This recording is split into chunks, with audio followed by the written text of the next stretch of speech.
네, 오늘 첫 번째로 살펴볼 기업 상상인입니다. 상상인은 1989년 설립돼서 2000년에 코스닥 시장에 상장했습니다. 주요 사업은 정보통신업, 금융업, 조선기자재업, 전산 프로그램 개발 사업을 진행합니다. 정보통신사업 부문은 네트워크 설계, 장비 공급 및 설치, 유지 보수를 제공하고 금융사업 부문은 저축은행업 및 금융투자업이 주 사업이며 조선기자재업은 선박설비와 기자재를 제조 및 판매합니다. 매출 포지션은 정보통신 9.6%, 조선 7.5%, 금융 81.1%, 전산 프로그램 등으로 구분됩니다. 실적도 한번 살펴볼게요. 2021년 연결 기준 매출액 5,690억 원, 영업이익 1,321억 원, 당기순이익 1,059억 원을 기록했는데요. 매출액은 전년 대비 25.2% 증가했고 영업이익은 40.5%, 당기순이익은 64.7% 증가하면서 견고한 실적을 기록했습니다. 네, 이렇게 상상인 기업 정보 살펴봤고요. 대표님, 어떤 공시 볼까요? 네, 상상인 바로 어제였습니다. 소송 등의 제기, 신청, 경영권, 분쟁 소식을 좀 전해왔는데 공시를 좀 차근차근 보도록 하겠습니다. 소송 등의 제기 신청입니다. 소송을 누군가 좀 신청했을 때, 즉 회사 측은 소송을 좀 제기당한 상태가 되겠는데 경영권 분쟁의 소송입니다. 사건의 명칭은 의안, 상정, 가처분. 주주총회에서 우리가 원하는 안건을 올려주세요. 안건을 상정해 주세요라고 법원의 허락을 구하는 신청이 되겠습니다. 원고는 차 파트너스 자산운용 주식회사 외 31명입니다. 신청 취지 보도록 하겠습니다. 피신청인은 2022년도 3월 개최 예정인 2021년도 결산을 위한 정기주주총회에서 별지 기재 의안을 안건으로 상정하여야 한다. 피신청인은 위 정기주주총회 2주간 전에 주주들에게 기재 의안을 소집 통지 또는 이에 가름하는 공고를 해야 한다. 신청 비용은 피신청인이 부담한다. 별지 내용을 좀 보도록 하겠습니다. 네. 1호 의안은요. 제33기 즉 그러니까 2021년도 이 재무제표를 좀 승인하는 안건이 되겠습니다. 1-1호 의안 잉여금 처분 계산서 승인의 건 그리고 이익배당 및 이익 잉여금 처분 계산서의 승인한 건 보통주에 현금 배당을 450원으로 해달라는 내용이 되겠고요. 2호 의안입니다. 감사 선임의 건 감사 후보자 김규식 그리고 사회이사 선임의 건 사회이사 후보자 김형균 그리고 감사위원 후보자 김규식 선임의 건과 제5호 의안 자기 주식 취득의 건 취득의 예정 주식수는 200만 주를 취득해 줄 것을 상정해 달라라고 좀 요청하는 건데 네. 정기 주주총회, 즉 주주총회에서 다룰 수밖에 없는 안건이에요. 자기 주식의 취득은 3% 미만의 주식. 이게 이 이사회 결의를 통해서 할 수 있는 자사주 취득 요건이 좀 있는데 네네. 지금 같은 경우는 이 자기 주식 취득 요건을 200만 주라고 봤을 때는 지금 대규모 해당 요건에서 주주총회에 승인을 좀 구해야 되는 요소가 좀 있고 지금 이번에 신청인 차 파트너스 자산운용의 31인이 재무제표 승인 그리고 감사 그리고 사회이사 후보자를 선임해 달라. 그리고 네. 배당 450원 주고 자사주 200만 주를 취득해 주세요라고 법원에 공식 요청을 한 소송이 좀 되겠습니다. 네, 이 차 파트너스 자산운용 주식회사 외 31명이 상상인의 의안 상정 가처분 소송을 제기했다는 공시 살펴봤습니다. 이 차 파트너스사는 저희가 지난 토비스 편에서도 사실 등장을 했었잖아요. 그렇죠. 네, 이렇게 좀 회사에 공격적인 주주 제안을 하는 이유는 뭘까요?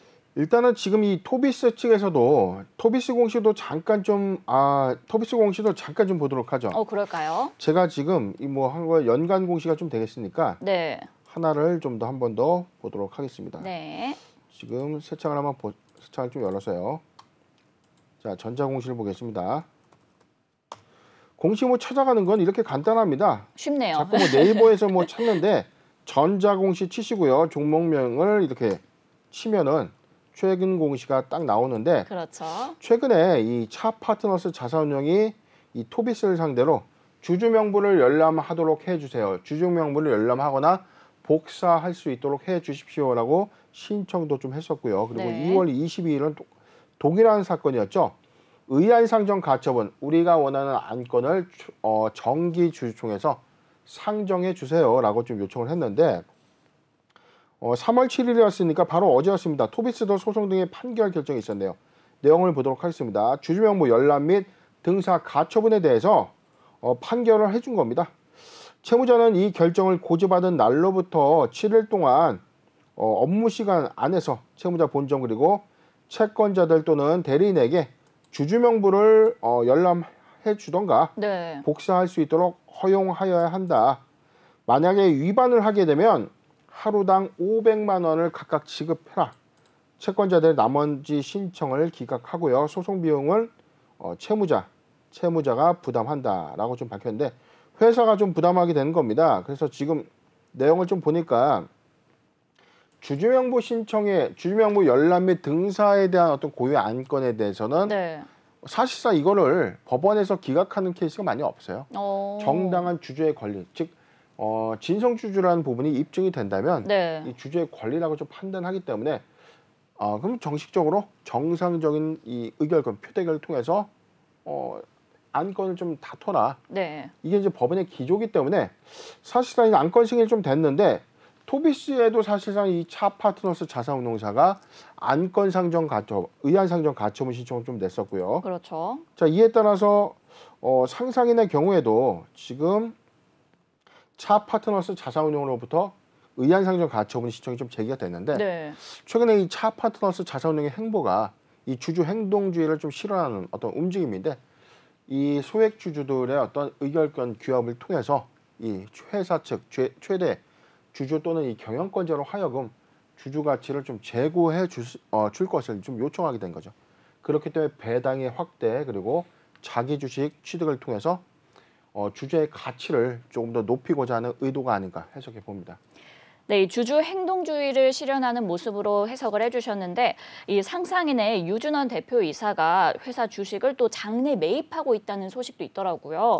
이거는 좀 향후 사업에 자신이 있다 이렇게 해석을 해도 괜찮을까요? 네, 지금 2월 28일 날 지분 공시를 잠깐 보더라도 현재 31.97%의 지분율이 31.98%, 한 1.27%의 어떤 주가의 어떤 변동폭이 좀 있었는데 네. 보고자의 장내 매수 주식담보대출 만기의 연장, 현재 대표이사 및 최대 주주인 유준원 회장이 사실상 장내 매수를 통해서 나와 있죠. 변동 방법은 장내 매수입니다. 장내 매수를 통해서 회사의 어떤 지분 가치의 어떤 자신감으로 좀 표현할 수 있는 어떤 대목인데 이 지분율이 사실상 많고 적고를 좀 떠나서 네네. 이 경영권자의 이 장내 이 주식 취득은 사실상 좀 호재로 좀 작용되는 인식이 있습니다. 그렇죠. 만약에 우리가 반대로 회사의 이 최대 주주 또는 이 경영권자가 주가의 어떤 고점에서 매각을 했을 때 최근에 카카오 그룹주 관련된 이슈가 좀 있었죠. 네. 고점 매도 논란 이후에 고점에서 경영권자가 지분을 매각하면 이게 꼭지다라는 어떤 신호로 좀 받아들입니다. 그래서 주가가 좀 단기에 급락하는 좀 요소가 있었는데 반대로 최대 주주 또는 이 주요 경영권자들이 회사의 장내 매수를 통해서 지분을 좀 취득하는 어떤 행보는 저가 메리트가 좀 있다라는 것을 좀 보여주는 일종의 네. 액션으로 해석해도 무방하지 않겠는가 생각해 봅니다. 네, 이 저가 메리트로 해석을 해도 괜찮다라고 의견을 주셨는데 이 사실 상상인이 아직까지는 좀 주가가 상당히 저평가된 부분이 있는 것 같습니다. 주총에서 이제 차 파트너스 운용이 제기한 별도의 의안이 통과되면 주가의 저평가 요인을 좀 해소시켜주지 않을까 이런 기대도 있거든요. 어떻게 보시나요? 네, 지금 전체적으로 보면 이 배당의 금액 확대를 좀 요구했었죠. 450원에 좀 배당 확대 요구를 했는데 네. 지금 이 공시를 보기 전에 잠깐 좀 볼 거면 지금 2021년도 실적 공시를 잠깐 보도록 하겠습니다. 네. 회사는 지금 1,321억의 영업이익을 좀 기록을 했거든요. 40.5%가 좀 증가된 수치고 당기순이익은 1,059억, 64.7%가 좀 증가했는데 사측은 금융사업 부분의 외형 성장에 따른 이익 규모가 확대됐다라고 좀 밝혔죠. 전체적으로 1,059억 원 중에 배당 성향, 즉 배당 비율을 결정해서 이 부분을 주주들에게 좀 풀어야 되는데 네. 2월 4일에 현물 배당 결정에 대해서는 그 금액이 좀 미흡하다는 거죠. 지금 시가 배당금 총액은요 54억 7,242만 7,600원. 시가 배당률 기준에 한 1.2% 정도에 좀 해당이 되는데 네네. 회사는 천억 원에 좀 육박한 이익을 냈는데 이익 금액에 대비해서는 배당 금액이 너무 적은 것 아닌가. 자, 그렇기 때문에 주주 행동주의를 싫어하는 이 차 파트너스 자산운용의 이 주주 규합을 통해서 회사에 좀 목소리를 내려고 하는 의도가 맞다. 그리고 회사에 축적된 이 회사의 이 순익 자금을 통해서 자기 주식을 만약에 장내에서 매수를 한다면 네.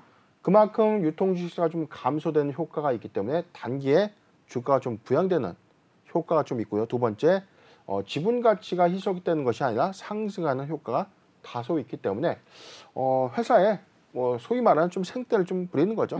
이익 많이 냈는데 우리 투자자들한테 좀 많이 좀 해줘. 네. 이렇게 좀 요구하는 거기 때문에 사실상 이 안건 상정에 대해서 회사가 어떻게 받아들일지는 잘 모르겠으나 네. 아마 받아는 줄 겁니다. 그렇지만 이 감사 및 이사의 어떤 선임 안건까지를 좀 가져가는 것은 좀 어렵지 않겠는가.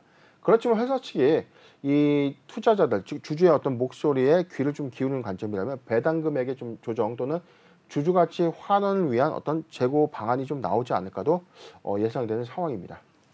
네, 그럼 끝으로 상상인의 전망과 또 투자 전략에 대해서도 한번 짚어봐 주세요. 네, 지금 상상인 오늘 종가 기준 1.8% 지금 하락한 9,380원인데 최근에 이 금융사업 부분의 어떤 성장 기조가 사실상 주가의 어떤 우상향 기조를 좀 유지했다는 거죠. 네. 일본 기준의 저가 형태에 있었던 이 저가 구간에 보여지는 주식은 6,400원 구간이었는데 최근에 1,700원까지 좀 상승을 했었는데 지금 전체적으로 어떤 이 상승 기조를 좀 본다면 과거 지표에 봤을 때는 오히려 많이 하락한 흐름을 좀 보여주고 있죠. 왜냐하면 오너 리스크가 사실 있었습니다. 과거에 이제 옵티머스 자산운용 관련된 그리고 라임 사태에서 촉발된 네. 어떤 이 사태가 사실은 상상인 그룹 관련된 이슈로 좀 번지면서 지금 물론 이제 법적 소송이 좀 진행되고 있지만 이로 인해서 사실상 이 악재가 좀 반영된 효과는 좀 있었는데 상생인의 경우에 견고한 이 금융사업의 어떤 순익 실적 상세의 어떤 이 방침에 따라서 실적은 그래도 2021년도에 좀 더 2022년도에는 좀 더 가셔야 되지 않겠는가. 기존점은 이렇게 보는 겁니다. 2020년도와 2021년도에 이 우리가 대규모 자금이 증시에 많이 유입이 됐다는 거죠. 네. 최근에 안전자산으로 부의 이동이 시작됐다는 이 관점에서는 시중은행의 금리 인상 효과가 있다면 자금이 더욱더 빠져나갈 가능성이 크다는 거죠. 불확실성에서 이 자금을 증권시장에 묶여있는 것보다는 약정된 이자를 주고 수익권이 좀 보장될 수 있는 어떤 이 자금으로 이동할 수 있는. 자, 그렇기 때문에 이 금융시장이 이 침체되거나 이 증권시장이 좀 더 불안정한 어떤 장세에서는 상대적인 어떤 이 저축은행 시장의 수익 개선 또는 성장의 어떤 관점에 봤을 때 매수하기 좋은 어떤 시그널을 좀 맞다라고 좀 보여지고요. 저는 이렇게 봅니다. 가장 매수하기 좋은 구간에 도래가 된다는 것은 8,000원에서 8,700원 구간, 8,000원에서 8,700원 구간은 포트 비중 10%의 분할 매수 의견 제시해 드리고요. 단기 가능한 시점에서도 지금 낙폭 회복 부분인데 지금 단기에 뭐 이 경영권 분쟁이 부각됐으니까 지분 경쟁으로 올라갈 것이다. 자, 그런 정도의 수준은 아니다라는 점. 자, 그렇기 때문에 단기 하회 구간 그리고 주주 가치 제고의 확대 부분에 대한 어떤 기대감 좀 반영이 된다면 8,700원, 8,700원에서 9,200원, 8,700원에서 9,200원 구간은 포트 비중 5%의 추가 분할 매수 의견을 제시해 드리겠습니다. 네, 상상인 2022년도에는 사업 실적이 가시화될 것이다라고 예상을 해주셨고 매수하기 좋은 구간 8,000원에서 8,700원, 포트 비중 10%의 분할 매수 의견 주셨고요. 그리고 8,700원에서 9,200원까지도 포트 비중 5%의 추가 매수 의견 주셨습니다. 네, 이렇게 상상인에 대해 기업 정보 살펴봤고요. 두 번째 기업 살펴보겠습니다. 두 번째 기업은 동방선기입니다. 동방선기는 1994년 설립돼서 2009년에 코스닥 시장에 상장했습니다. 주요 사업은 선박용 배관 및 모듈 유닛과 육상 및 해상 플랜트 제작, 제조 및 판매입니다. 동방선기는 현재 국내 3개 사업부로 분업화되어 있는데요. 본사인 진해사업부는 중소조선업체에 제품을 공급하며 녹산사업부는 중대형 조선소와의 직접 거래를 바탕으로 하고 전체 매출액의 절반 이상을 차지하고 있습니다. 매출 포지션은 파이프 피스 부문 90.7%, 도장 부문 9.3%로 구분됩니다. 실적도 한번 살펴볼게요. 2021년 개별 기준 매출액은 229억 원, 영업이익 4억 9천만 원, 당기순이익 11억 원을 기록했습니다. 전년 동기 대비 매출액은 6.6% 증가했고 영업이익과 당기순이익을 기록하면서 흑자 전환했습니다. 네, 이렇게 동방선기 기업 정보 살펴봤고요. 대표님, 어떤 공시 볼까요? 네, 바로 어제였습니다. 회사 감사 보고서를 좀 제출을 했는데 내용을 좀 보도록 하겠습니다. 3월 7일이었습니다. 동방선기 감사 보고서를 결국 이제 제출했습니다. 감사 의견은요, 2021년도 기준 적정 의견 그리고 불확실성의 사유에 해당은 모두 미해당, 미기재 되면서 적정 의견의 감사 보고서를 제출했습니다. 회사는 매출액 229억을 기록했고요. 영업이익 4억 9천만 원을 실현했고 당기순이익 10억 5천9백만 원을 좀 기록하면서 흑자로 좀 전환했는데 사실상 이 동방선기가 올해 영업손익에 대한 어떤 이 흑자 기조를 유지하지 못했다면 5년 연속 영업손실에 해당되기 때문에 네. 상장 적격성 실질심사 대상 여부에 포함될 수 있었던 아주 중대한 좀 리스크 관점이 좀 처해 있었는데 다행히 이번 감사 보고서의 어떤 제출 이후로 이런 불확실성은 모두 사라지게 된 셈입니다. 다행이네요. 회사 내용 좀 더 보도록 하겠습니다. 자본 잠식에 대해서는 전혀 해당되는 게 없습니다. 3, 4년도 법인세 비용 차감 전 계속 사업 손실률은 역시 50%를 초과되는 요건이 3년 연속 해당되는 게 없었고 네. 최근 4, 3년도 연속 영업 손실에 대해서 2021년도 이익 전환하면서 이런 우려감을 말끔히 해소하게 된 공시가 되겠습니다. 네, 동방선기가 관리 종목에서 해제되고 이제 중견 기업부로 소속부가 변경됐다는 소식인데 일단 정말 다행이고 또 투자자분들한테는 기쁜 소식인 것 같아요. 네. 근데 이제 왜 관리 종목에 지정이 됐었는지 그리고 주권 거래 정지가 된 적도 있었는데 그 과정에 대해서 혹시 설명해 주실 수 있을까요? 예, 동방선기는 사실상 이 조선업의 이 업황 불황으로 인해서 사실 이 조선 기자재 사업의 어떤 타격 그리고 저유가 기조가 사실상 최근 5년간 기조 유지가 좀 심했습니다. 이에 따라서 업황에 따른 어떤 사업부 이익 개선이 좀 안 됐고 이에 따라서 4년 연속 영업 손실을 좀 기록함에 따라서 2020년도 관리 종목이 좀 지정이 됐었는데 그런데 중간에 주권 거래 정지가 한번 됐습니다. 네. 조금 이 남들이 볼 때는 자 이게 좀 어이가 없이 주권 거래 정지가 좀 돼서 많은 걱정을 좀 했었는데 사실 뭐 제가 공시 엑스파일이나 제 유튜브 채널에서 뭐 늘상 많이 말씀드렸던 어떤 상황이었기 때문에 이거 한번 보도록 하겠습니다.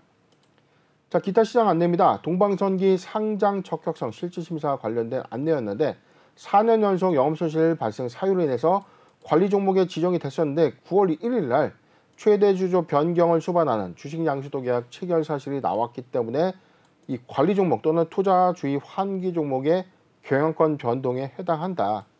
자, 이 문구죠. 그렇죠. 관리 종목 또는 투자주의 환기 종목이 경영권 양수도 계약이 체결됨으로 따른 이 최대주 변경 사실이 있다면 상장 적격성 실질심사 대상에 포함될 수 있는 이슈가 된 겁니다. 그래서 주권거래 정지가 좀 9월 1일 날 좀 됐었고 많은 분들이 좀 불안해했어요. 그쵸. 왜냐하면 동방선기는 4년 연속 영업손실을 기록해서 관리 종목에 들어갔고 이에 따라서 경영권 변경에 따른 어떤 이 우려감이 반영되면서 주권거래 정지가 됐는데 이미 상반기 반기 보고서에도 영업손실을 내고 있었다는 거죠. 자, 그렇다면 이게 3분기 또는 4분기에 흑자 기조를 유지하지 못한다면 5년 연속이면 어떻게 되죠? 다시 상장 폐지 실질심사 사유가 추가되게 되는 셈이 되는 거죠. 그쵸. 그렇기 때문에 좀 걱정도 좀 많이 했고 답답했을 건데 전국적으로는 동방선기 세진중공업 계열의 편입이 좀 되면서 사업 부분에 대한 어떤 구조 정리와 그리고 최근 이익의 어떤 실현으로 영업이익을 기록함에 따라서 관리 종목에 좀 해지가 좀 되면서 바로 어제였죠. 회사는 동방선기 기존의 관리 종목에서 관리 종목 해제에 따라서 중견기업부의 이 소속부가 배당이 바뀌게 된 공시가 되어 있습니다. 네, 이 동방선기가 관리 종목에서도 벗어나고 또 감사 의견에서도 적정이 나와서 일단 리스크는 해소가 된 것 같은데 그렇다면 제2의 도약을 좀 꿈꿔봐도 될지 궁금합니다. 네, 일단은 이 영업 손실 4년 연속 해당했다는 어떤 감사 리스크, 즉 이 영업 손익에 따른 어떤 불안 요소는 해소가 됐기 때문에 만약에 여기서 다시 4년간은 또 문제가 없는 겁니다. 자, 그렇기 때문에 그러면은 올해 간신히 영업이익을 냈으니까 4년 동안의 손실을 펑펑 내야지라고 생각하면 큰 오산이죠. 네. 세진중공업의 기업 인수의 배경에 좀 주목을 해야 되는데 세진중공업이 이 동방선기를 사실 인수했을 때는 조선기자재 사업 부분의 어떤 사업 시너지, 제가 항상 강조했던 인수 대상의 목적물의 사업 시너지가 있는가, 이 관점을 제가 중요하게 좀 생각하는 부분인데 네. 세진중공업도 조선기자재를 영위하는 사업입니다. 그리고 세진중공업이 인수했던 STX 계열의 자회사 1승을 또 인수했죠. 동방선기는 사실상 세진중공업과 1승의 어떤 자금으로 인수한, 지배구조에서는 세진중공업 1승 그리고 동방선기로 좀 이어지는 이 사업의 어떤 흐름을 좀 보여주고 있는데, 자, 지금 이 사업 부분이 좀 개편이 좀 됐기 때문에 사실상 올해 이 관리 종목 해제 이후에 제2의 도약을 당연히 해야 되는 상황입니다. 그렇죠. 지금 이 동방선기는 이 파이스피스를 좀 제조하고 있는 회사인데 사실상 이 업황 부진에 따라서 이 관련 업종들이 모두 도산이 됐습니다. 상장법인 중에는 유일하게 좀 남아있는 회사가 바로 동방선기인데 네. 지금 사실상 이 조선 업황의 호황기가 좀 도래가 좀 됐죠. 그렇죠. 수주 잔고가 좀 늘어나면 늘어나서 조선 기자재 관련 사업 부분의 역량이 늘어날 것이다. 그렇다면 세진중공업 편입 이후에 매출 상승 효과를 좀 기대해 볼 수 있는데 지금 저는 이렇게 봅니다. 동방선기가 올해 일단 구조적인 사업 구조의 어떤 리스크를 좀 해소를 했기 때문에 네. 올해 견실한 사업 구조의 어떤 매출 파일을 좀 더 늘려가고 조선업황 회복에 따라서 조선기자재 사업 부분을 조금 더 늘려간다면, 즉 실적 성장이 좀 더 가시화가 된다면 올해 주가의 어떤 상승 도래기도 좀 맞지 않겠는가 좀 보는데, 일단 동방선기는 오늘 사실 아까 제가 잠깐 주가를 좀 봤을 때는 5.8% 좀 하락하면서 좋지 못한 흐름을 좀 보여주고 네. 있지만 우려할 수준은 아니다. 불확실성은 해소가 됐지만 점진적으로 회사의 1분기 실적 그리고 반기 실적의 성장을 체크 포인트로 우리가 눈여겨본다면 이런 관점의 변화가 오히려 매수 기회로 작용될 수 있는 시그널이다라고 말씀드리고 싶습니다. 네, 동방선기 올해 견실한 매출 파이를 늘려가면 올해 좀 긍정적인 전망이 있을 것이다라고 예측을 해주셨습니다. 대표님, 그럼 한번 투자 전략도 살펴볼까요? 네, 지금 동방선기 차트 좀 살펴보면 오늘 장 종료 이후에 5.8% 좀 하락을 좀 했는데 네. 관리 종목 해제 기대감이 다소 좀 반영이 된 흐름이 좀 있었는데 오히려 윗꼬리 달고 좀 내려와 있는 흐름이죠. 그런데 좀 걱정할 수준은 또 아니라는 겁니다. 동방선기의 최근 업황에 보면 뭐 차트 자체는 좀 언듈레이션이 좀 있어요. 자, 지금 언듈레이션 부분에 있는데 네네. 종합적인 어떤 평균적 주가 부분 3,000원대는 그래도 좀 유지하고 있는 형국이 좀 있었다. 그리고 지금 시총의 어떤 관점에서는 전일 종가 시총에서는 지금 한 500억 원으로 좀 추산이 좀 되고 있고 적정 주식수 대비해서는 지금 1,300만 주의 발행 주식수를 좀 보유하고 있는데 이러한 관점에서 지금 저평가된 어떤 실적 상세 부분이 매출 확대가 좀 일어난다면 오히려 시총에 대한 어떤 가벼운 부분은 좀 이점으로 좀 작용될 수 있다. 이거는 지금 바로 매수를 하기 좋은 어떤 상황이다라고 좀 말씀드린 부분은 아닙니다. 1분기 실적에서 동방선기가 영업이익의 폭을 좀 더 가져가는지 수익 개선의 폭이 점진적으로 좀 크게 증가할 수 있는 요인이 체크 포인트의 첫 번째고, 두 번째 세진중공업의 추가 시설 투자 또는 매출 파일을 늘릴 수 있는 어떤 전략적인 투자 부분들이 좀 단행이 된다면 동방선기의 체질 개선은 올해 가시화될 것이 좀 보여지기 때문에 1분기보다는 반기 실적의 어떤 이 증감 부분을 좀 더 눈여겨볼 필요는 있어요. 네. 그렇기 때문에 매수하기 좋은 어떤 구간은 지금 추세적으로 따라가는 매매보다는 눌림목의 어떤 매매 구간입니다. 자, 저는 이렇게 봤습니다. 지금 눌림목에서 매수하기 아주 좋은 구간 2,500원, 2,500원에서 3,300원 구간, 2,500원에서 3,300원 구간은 포트 비중 10%의 분할 매수기를 좀 제시해 드리고요. 요 구간 보유자 관점에서 의견을 좀 드린다면 보유자 관점의 의견은 3,500원이 이탈되지 않는다면 보유 의견을 제시해 드리겠습니다. 네. 1분기 실적을 보는 것 그리고 전략적인 투자가 같이 간다면 좀 긍정적인 전망이 있을 것이다라고 체크 포인트 짚어주셨고요. 그리고 반기 실적을 꼭 확인하라고 말씀 주셨습니다. 매수하기 좋은 구간은 2,500원에서 3,300원 10% 분할 매수 의견 주셨고요. 그리고 3,500원이 이탈되지 않는다면 보유자 관점에서는 계속 가지고 가시는 게 좋겠다라고 의견 주셨습니다. 네, 이렇게 기업 정보 살펴봤고요. 이제 세 번째 기업 살펴보겠습니다. 세 번째 기업은 삼보산업입니다. 삼보산업은 1974년 설립돼서 1993년 코스닥 시장에 상장했습니다. 주요 사업은 알루미늄 합금괴 및 자동차 부품의 제조 및 판매입니다. 알루미늄 합금괴 사업은 알루미늄 수거 후에 재용해를 통해서 합금 제품으로 생산하며 자동차 부품 소재로 사용되고 있고요. 그 외 전자 및 철강 업계 등에 공급하고 있습니다. 자동차 부품을 제조하는 삼보오토 주식회사와 방송 프로그램 판매 등 방송 채널 사업을 영위하는 시맥스 커뮤니케이션즈를 주요 종속회사로 보유하고 있습니다. 최근 실적도 한번 살펴볼게요. 2021년 연결 기준 매출액은 3,560억 원, 영업이익 153억 원, 당기순이익 52억 원을 기록했는데요.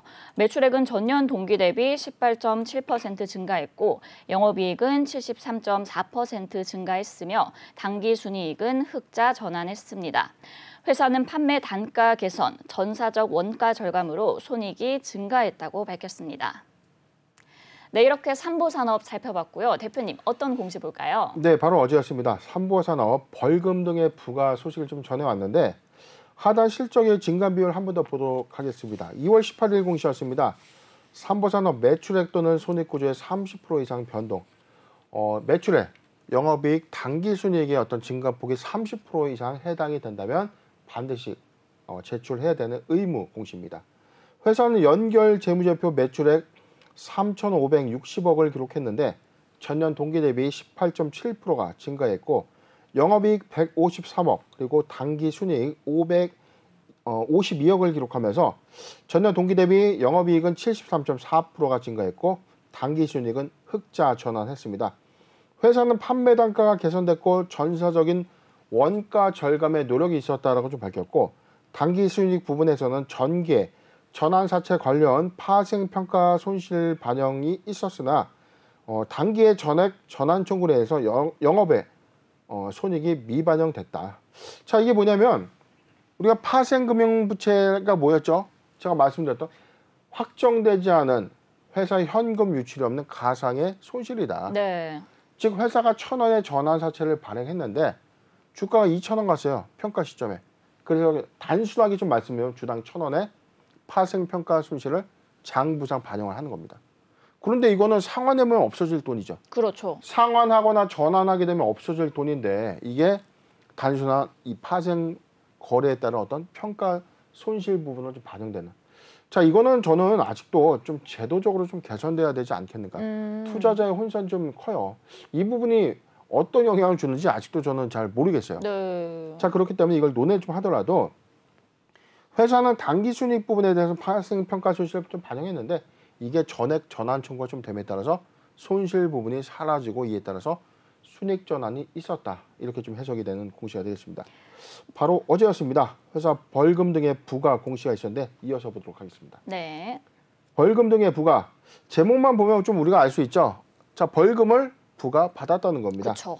자, 종료 보도록 하겠습니다. 과징금입니다.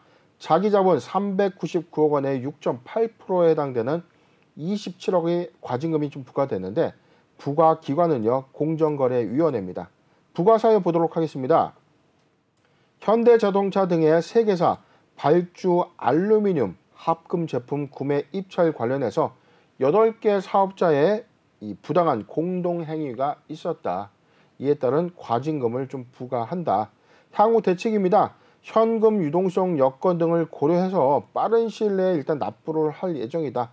납부 이후 추징 항목에 대해 검토한 후 필요하다고 판단될 경우에 법령 및 절차에 따라서 좀 대응할 예정이다. 회사의 자금 사정을 좀 고려해서 가능한 빠르게 과징금을 좀 납부를 할 건데 납부 이후에 추징 항목에 대한 어떤 검토, 법률적인 어떤 검토를 통해서 필요한 경우에 법령 절차에 따라서 좀 조치하겠다. 즉 따져볼 필요가 있다라고 좀 판단하면 이 소송 등을 뭐 제기해서 과징 금액을 좀 반환받든 줄여보겠다 이렇게 좀 해석되는 공시인데 투자 판단 관련 참고 사항입니다. 부과 금액은요 납입고지서상의 과징금 금액이고 추후 내용이 변경이 있을 경우에 재공시하겠다. 그리고 자기 자본은 2020년 말 연결 재무제표 기준이다. 그리고 상기 확인의 일자는 공정거래위원회로부터 통지서를 수령한 날짜가 되겠습니다. 네, 이 삼부산업이 공정거래위원회로부터 27억 4,100만 원의 벌금을 부과받았는데 사실 이 금액이 좀 작으면 작고 크면 크다고 할 수 있을 것 같아요. 유동성 관점에서는 좀 문제가 없을까요? 네, 지금 재무유동성 관점에서는 아직 이 감사보고서나 사업보고서가 좀 제출된 것이 아니기 때문에 네.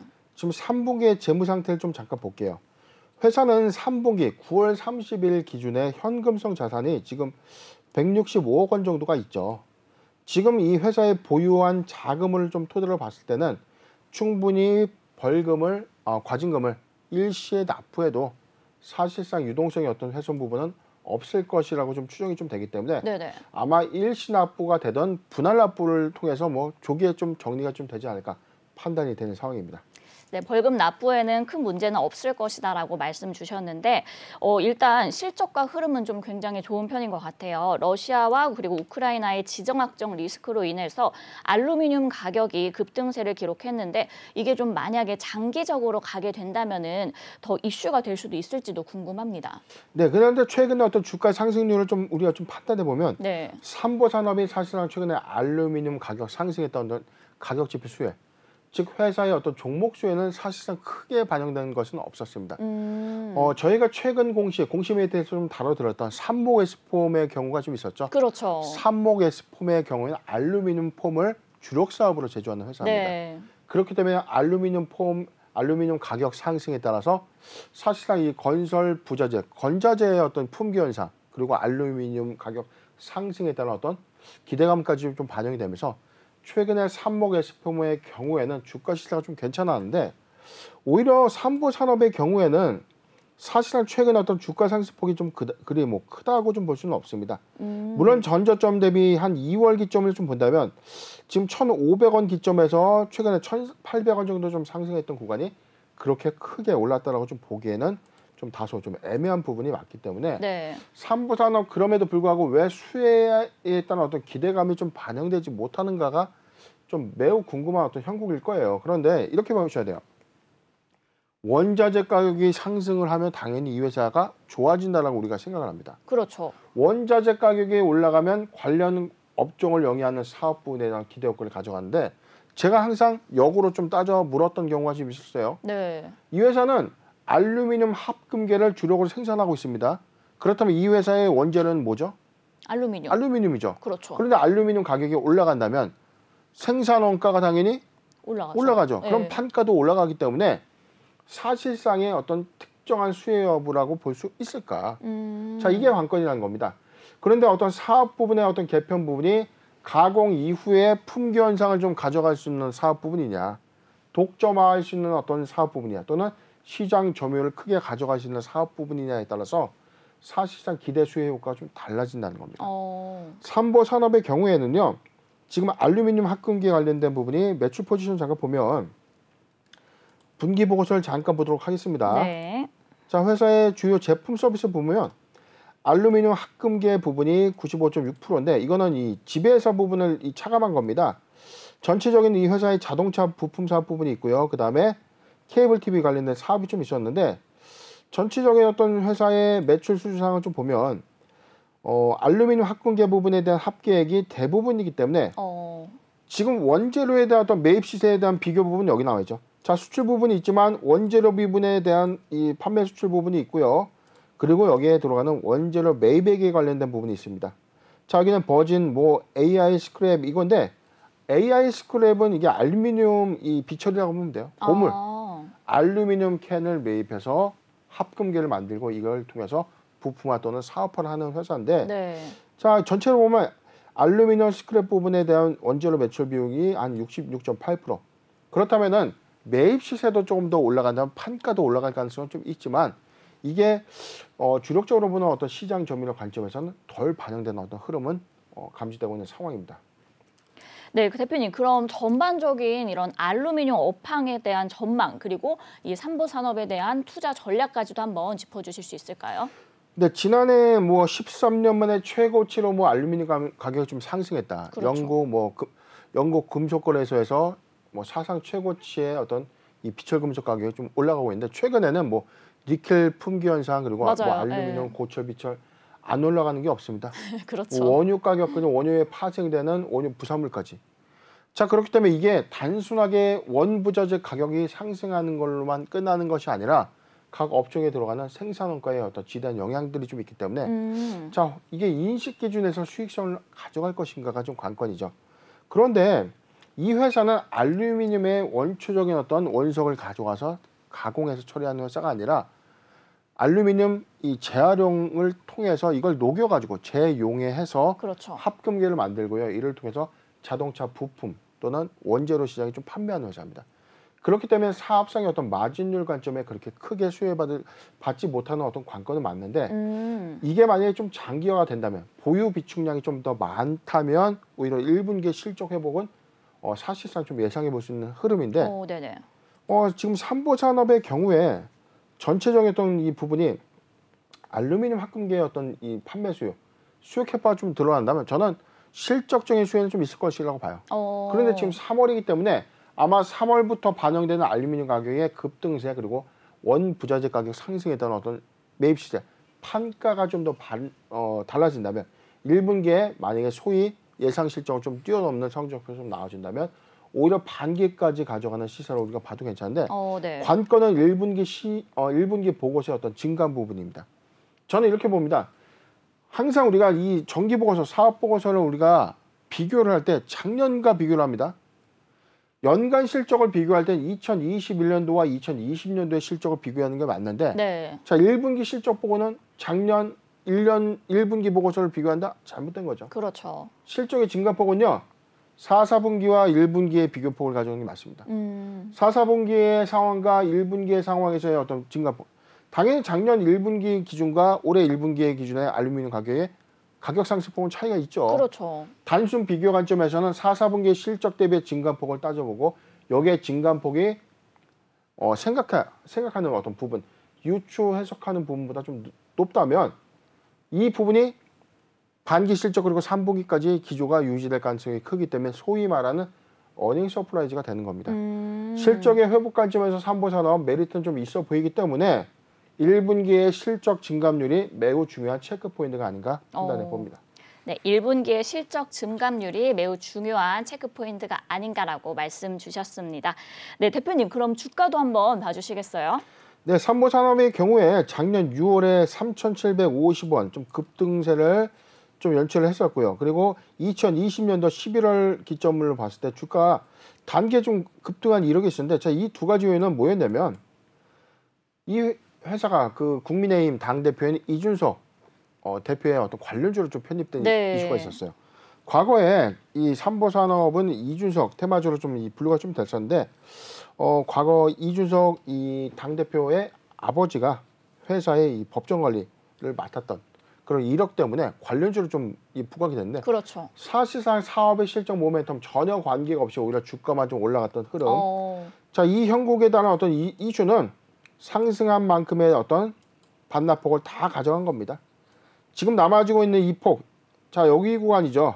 자, 이 구간에서의 어떤 이 상단을 돌파할 수 있을까가 좀 관건인데 네네. 중요한 부분은 어떤 부분이 수반되어야 되느냐.